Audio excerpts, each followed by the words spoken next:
Gadis itu sakit selama beberapa bulan, penuh dengan dokter yang hampir terkenal. Tidak ada yang melihat apa yang salah dengan dia, hanya sekelompok orang menuangkannya setiap hari. Sampai hari ini mendorong pintu terbuka, ibu pingsan ke tanah sok, karena dia kelihatan, putrinya terbalik di langit-langit, wajahnya bergemuruh. Gadis itu melekat pada setan. Segera menyebar, para tetangga khawatir, orang-orang membantu melihat-lihat, ditemukan pengusir setan, ini Konstantinnya yang terkenal. Aku akan berbicara tentang kemampuan orang ini nanti. Silakan lihat metodenya terlebih dahulu. Dia datang ke kamar gadis itu. Gadis yang diikat sudah bodoh. Konstantin membuka tirai. Matahari tidak bisa membuka mata gadis itu. Konstantin mengeluarkan senjata suci satu persatu. Ketika bayangan senjata suci memperlakukan gadis itu berteriak, Konstantin tahu itu adalah sesuatu untuk menahan setan. Dia mendekati gadis itu, tekan senjata suci di dahinya. Gadis yang terbakar berkedut dan cepat pingsan. Tapi setan masih ada. Ketika ia mendekati tenggorokan gadis itu, setan tiba-tiba muncul. Dia meninjunya. Tampaknya iblis tidak berniat untuk kembali ke neraka, juga siap untuk keluar. Tahu bahwa ia telah bertemu dengan seorang pria keluarga yang tidak pandai dalam hal itu. Dia segera berteriak ke kerumunan. Dapatkan dia cermin besar, jadilah sebesar seorang pria. Ini akan menjadi sebesar seseorang. Konstantin meminta 4 orang untuk memegangnya dan melihat gadis itu. Dia mengikat cermin dengan tali, dan memberitahu laki-laki untuk menutup mata mereka tidak peduli apa. Iblis sudah mulai bangun. Konstantin menutupi matanya, tutup mata Anda dan mulai ejaan. Bias pada saat ini, ada seorang pria yang tidak bisa penasaran. Buka mata Anda, dia menua dalam sekejap, rambutnya putih dan jenggot putih. Orang itu jatuh dan cermin bengkok. Konstantin tersedak oleh gadis itu. Tapi dia mendorong setan keluar. Ketika ia berkedip pergi, iblis tampak di cermin. Itu tertarik dengan penampilannya. Tampaknya tidak ada cermin di neraka. Tapi setan tidak tahu. Itu disegel oleh cermin. Ketika setan mencari tahu situasinya, Konstantin melemparkan cermin keluar dari jendela. Iblis jatuh dengan cermin dan mematahkan tulang-tulangnya. Dan gadis yang terlampir, juga dalam sekejap kembali ke jenis manusia. Konstantin perlahan-lahan naik. Ketika ia pergi, lihatlah gambar yang gadis itu menggambar ketika dia jatuh sakit. Kekhawatiran gelap, karena itulah tombak nasib. Ini adalah senjata legendaris yang menusuk Yesus sampai mati. Oke, saatnya untuk memperkenalkan Konstantin.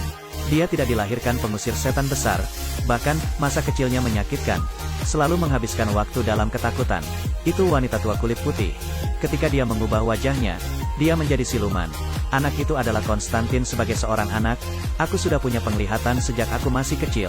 Anda dapat melihat setan dalam ras manusia mengintai. Dia hanya seorang anak biasa pada saat itu. Keluarga tidak percaya bahwa ia bisa melihat setan. Kupikir dia sakit jiwa. Dia dilemparkan dengan kasar ke rumah sakit untuk elektroterapi. Itu adalah masa kecil yang sangat menyakitkan bagi Konstantin. Sampai ia masih remaja, ia memilih untuk bunuh diri. Ketika ia diselamatkan oleh ambulans. Dalam ambulans itu, dia meninggal selama 2 menit. 2 menit ini, dia pergi ke neraka. Dalam kata-kata Konstantin, neraka tidak memiliki konsep waktu. 2 menit di neraka adalah selama seumur hidup. Tunggu sampai Konstantin kembali ke dunia dari gerbang hantu. Dia bukan lagi ketakutan aslinya. Pengalaman neraka memberinya keberanian yang tak terbayangkan. Sejak saat itu, ia menjadi pengusir setan. Baru kemudian dia tahu, Allah dan setan memiliki kesepakatan. Tidak ada yang terlibat di dunia. Lihat sisi mana manusia berakhir pada. Untuk memutuskan siapa yang menang dan siapa yang kalah. Tapi masih akan ada banyak kekuatan berkeliaran di kedua sisi. Misalnya setengah setan yang mendemagogs manusia. Juga seperti setengah malaikat yang menjaga manusia. Dan Konstantine berdasarkan keberaniannya, dengan kekuatan manusia, menempatkan setan yang tak terhitung jumlahnya ke neraka. Hampir seluruh neraka tahu namanya. Bahkan setan berkata, tunggu Konstantin mati. Dia akan datang ke dunia sendiri untuk mengambil jiwanya. Seorang pria dibenci oleh neraka, aku bisa membayangkan betapa baiknya dia. Tapi sekarang Konstantin berada di akhir hidupnya. Kanker paru-paru lanjutan tidak ada obat untuk menyimpannya. Ini bukan hukuman iblis.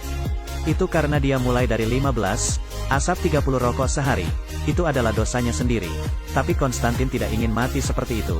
Dia ingin mati sebelum dia meninggal. Dapatkan diri Anda lulus ke surga. Jadi dia datang ke gereja. Aku melihat seorang wanita berdiri di depan api. Sepasang sayap tersebar di punggungnya. Dia adalah utusan surga di bumi, malaikat ditambah 100 kolom. Dia memiliki mata penuh untuk melihat segalanya. Konstantin meminta Gabriel untuk perpanjangan hidupnya, sehingga ia dapat menyingkirkan lebih banyak setan untuk surga. Tapi Gabriel menusuknya secara langsung, Anda tidak bisa pergi ke surga seperti ini. Anda melakukan hal-hal baik hanya untuk mengakumulasi kebajikan, intinya adalah egois. Konstantin diretorsi, saya telah melakukan terlalu banyak untuk Anda. Berapa banyak setan yang telah dihukum? Mengapa Anda tidak menerima saya? Gabriel katanya, hanya iman dan dedikasi sejati. Memenuhi syarat untuk memasuki surga. Konstantin putus asa. Dia memarahi ditambah 100 kolom beberapa kalimat jauhnya. Dia tidak pernah memiliki iman. Karena dia tidak pernah memiliki cinta atau keindahan dalam hidupnya. Ketika Konstantin datang ke jalan, sekali lagi dia harus berlutut di tanah. Kepiting besar naik ke tangannya. Ada banyak arthropoda yang membentuk jenis manusia. Bahkan ekspresi terdiri dari kecoa laut. Untungnya, Konstantin memiliki banyak pengalaman bertarung. Dia berlari ke tengah jalan. Biarkan iblis seafood ini ditabrak mobil. Kecoa laut yang tersisa tidak lagi menjadi ancaman. Dia diinjak-injak sampai mati oleh Konstantin. Konstantin merasa buruk tentang hal-hal. Iblis berlari langsung ke orang-orang untuk menemukan mati rasa. Pasti ada sesuatu yang besar terjadi. Jadi dia pergi ke Yin dan Yang bar. Ini adalah bar yang memungkinkan malaikat dan setan untuk hidup berdampingan. Ada semua jenis setan di bar. Makan orang bersama-sama. Biarkan air putih berubah menjadi anggur darah. Mereka semua menatap Konstantin. Karena dia mengirim kembali terlalu banyak setan. Dia begitu terkenal. Konstantin datang ke pemilik bar. Bos disebut Midnight Daddy. Ini adalah penyihir yang bersumpah untuk menjadi netral. Dia tidak akan pernah mengambil bagian dalam pertempuran dengan langit dan setan. Konstantin ingin duduk di tengah malam, kursi listrik. Legenda mengatakan bahwa kursi ini berasal dari penjara bintang New York. Ini adalah salah satu penjara pertama di Amerika Serikat untuk membuka listrik. Lebih dari 200 orang dieksekusi di kursi ini. Ini juga memiliki kekuatan untuk melacak kekuatan setan. Bisa siang dan malam, jangan percaya Konstantin. Dia mengatakan dunia masih seimbang. Menjadi netral selamanya tidak membantunya. Kemudian, iblis datang untuk berbicara bisnis. Dia mengenali Konstantin dan berkata kepadanya, "Kudengar kau akan mati karena sakit. Setan secara pribadi akan mengumpulkan jiwa Anda. Kami akan menikmati Anda di neraka dan menunggu untuk Anda." Kemarahan Konstantin tidak membantu. Dia pulang dengan frustrasi. Aku tidak bisa memikirkan pengusir setan legendaris. Tapi hanya bisa menghadapi akhir yang menyedihkan. Malam itu seseorang mengetuk pintu. Buka pintu dan Lee. Atla seorang polwan cantik. Dia datang untuk meminta Konstantin untuk kasus adiknya. Karena menurut Kristen, bunuh diri akan ke neraka, dan adiknya kuat di alam. Bukan seseorang yang akan bunuh diri. Konstantin sendiri sulit dilindungi. Saya tidak peduli tentang hal itu sama sekali. Yu dengan kasar mengejar petugas polisi wanita pergi. Tapi setelah polwan pergi, dia melihat keluar dari jendela di bayangan hitam dan Sner. Dia tahu itu adalah setan mengejar polwan. Dia bergegas keluar dan mengikutinya sepanjang jalan. Benar saja lampu jalan mulai padam, kegelapan secara bertahap menyelimuti daerah itu, angin bertiup dan aku tidak tahu apa yang ada di sana. Seluruh jalan hanya patung perawan masih di. Dua orang mendekati patung perawan. Hanya sedikit terakhir keamanan yang tersisa di sini. Patung perawan tidak bisa menahan kegelapan. Ratusan tokoh hantu di langit, mereka semua dibakar ke tanah oleh api Konstantin. Kemudian jalan kembali sepertinya. Polwan melihat iblis untuk pertama kalinya, muntah di seluruh tempat. Konstantinus katanya, setan-setan ini tidak ada di sini untuk membunuhku, di sini untuk membunuhmu. Dia ingin tahu apa yang setan lakukan. Dia mengikuti Polwan ke rumah adiknya, untuk menghubungi saudari yang sudah meninggal. Dia harus psikologi, atau pergi ke neraka. Bagaimana Anda melakukan itu? Langkah pertama adalah membuat panci besar, isi dengan air. Langkah kedua adalah mengambil hal orang mati. Dia menemukan kucing adiknya. Kucing adalah yang terbaik, karena itu adalah setengah yin dan setengah hewan yang. Konstantin memegang kucing, duduk di kursi. Masukkan kakimu ke dalam air. Mereka semua mulai menatap kucing. Segera air mulai gas. Perubahan murid seperti kucing, perhentian waktu, perubahan mendadak di angin dan awan. Detik berikutnya, Konstantin datang. Di sekitar adalah tempat yang tandus dan bobrok, lautan api terbakar selamanya. Sebuah bola kristal air muncul di tangan Tantin Constance. Ini adalah sesuatu yang membawanya kembali ke dunia. Dia bergerak perlahan ke depan. Dan di bawah tanah, jiwa dari yang tak terhitung jumlahnya sedang dihukum. Setan di tanah juga mulai bergerak menuju kebodohan Konstantin. Lalu dia menemukan adik polwan wanita itu. Jalankan sepanjang jalan. Suster melepaskan ikatan tangannya. Biarkan terbang ke Konstantin. Pria itu melompat. Ini adalah setan. Yang kedua sebelum merobeknya terpisah. Konstantin meraih tangannya dan dalam pikiran roh fabrikasi bola kristal air. Kembali ke dunia. Dia mengetahuinya. rumah iblis untuk membunuh polisi wanita. Itu karena dia dan adiknya kembar. Adik memiliki kemampuan. Adikku juga memilikinya. Di sisi lain, pasangan ayah Konstantin juga melalui dia untuk mendengarkan hari-hari, menemukan rahasia iblis. Dia tertegun. Tapi hanya itu. Kemampuannya telah menyebabkan penderitaan manusia yang tak terhitung jumlahnya. Puluhan ribu emosi tragis melanda pada saat yang sama. Berdampak pada jiwanya yang rapuh. Dia ingin minum anggur untuk memecahkan mantra. Tapi botol yang saya bawa sebenarnya tidak minum. Dia bergegas ke toko serba ada. Membuka botol, tapi segera setelah Anda mengarahkannya ke mulut Anda, anggur tidak keluar. Bahkan jika ia menghancurkan botol, juga minum untuk tidak minum anggur. Sebelum kematian, sang ayah mengukir di tangannya pesan bahwa ia ingin pergi ke Konstantin. Dan kemudian dia meninggal. Tunggu sampai Konstantin menemukannya. Dia melihat tanda di tangan ayah Tuhan. Dia tidak tahu apa artinya. Jadi ya, mengatakan kepada mitra lain yang telah bergabung dengannya. Biarkan dia membantu di neraka Alkitab. Mitra segera menemukan kebenaran. Ternyata Manmon, anak iblis, tidak ingin mendengarkan ayah, Nathan, untuk memimpin orang-orang sendirian. Simbol ini adalah bukti bahwa ia siap untuk menyerang. Menemukan ini, pria itu juga terjerat dengan iblis. Tunggu sampai Konstantin merasakan tempatnya. Dia telah dilahap dan mati oleh lalat yang tak terhitung jumlahnya. Konstantin kehilangan dua psikis psikolog. Ingat, ini berarti ada setan membunuh orang di mana-mana di dunia. Tapi dia tidak tahu siapa itu. Dia sudah pergi. Dan saat itulah Polwan mengatakan, "Aku bisa membantumu. Aku digunakan untuk memiliki mata yin dan yang. Juga, selama Anda membantu saya membukanya lagi, saya dapat membantu Anda melihat siapa yang melakukan hal-hal buruk ini." Constance tandinglah yang dengan Polwan wanita untuk membuka matanya. Keduanya menemukan bak mandi besar, isi dengan air.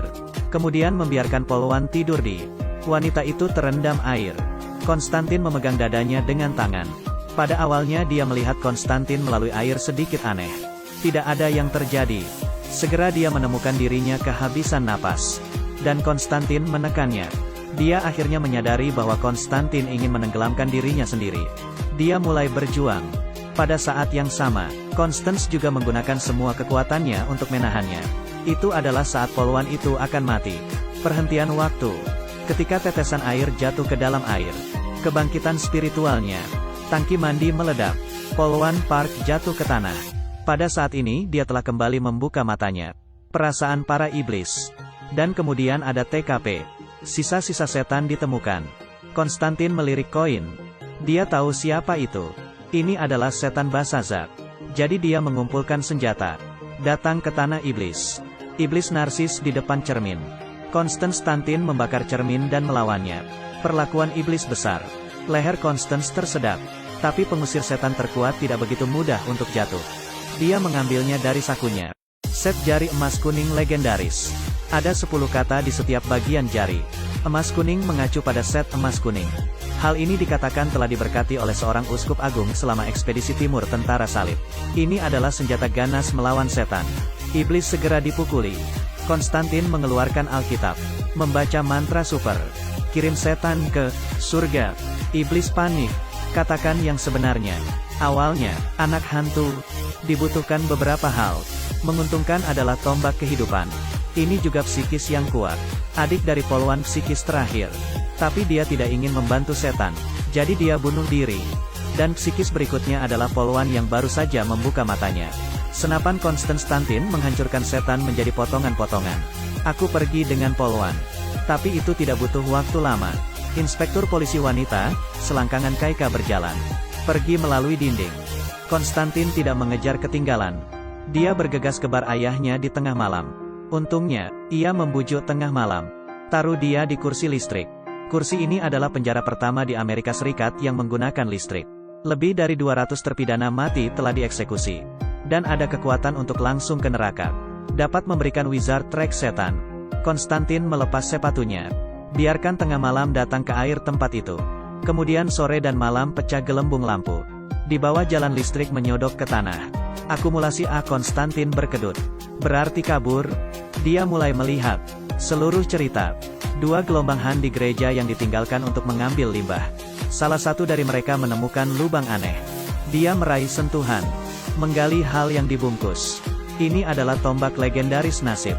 Itu adalah senjata yang menusuk Yesus sampai mati. Melambaikan mata pria itu tiba muncul dan pergi. Hanya 2 langkah. Sebuah mobil menabraknya dengan kecepatan tinggi. Mobil itu cacat parah di antara poni keras. Dan gelandangan itu tanpa cedera. Sebuah tanda secara bertahap muncul di pergelangan tangannya.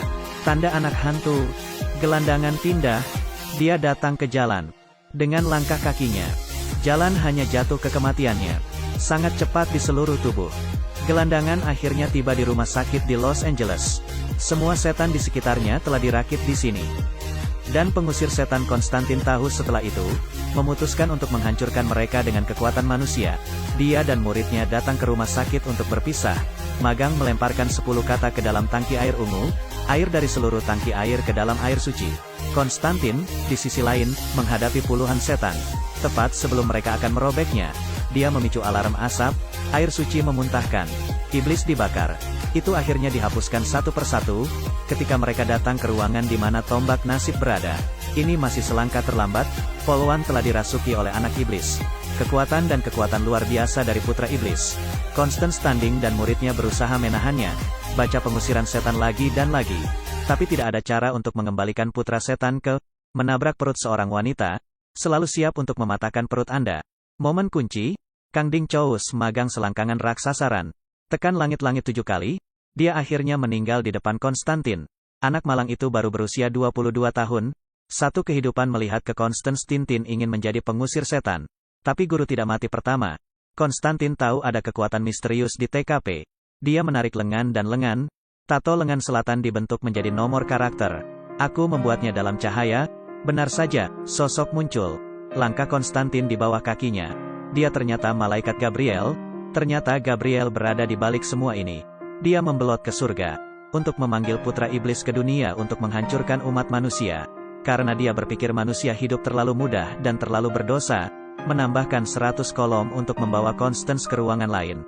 Kemudian bersiaplah untuk melepaskan anak iblis. Konstantin mengenalnya. Tidak peduli apa, Anda tidak bisa mengalahkan malaikat. Dia mendongak dan berdoa kepada Tuhan. Tapi tentu saja tidak ada respon. Kemudian dia melihat kaca di depannya. Terpikir olehnya, jika Anda tidak bisa berpaling kepada Tuhan, berpalinglah ke iblis. Dia mengambil sepotong pecahan kaca dan memotong pergelangan tangannya sendiri.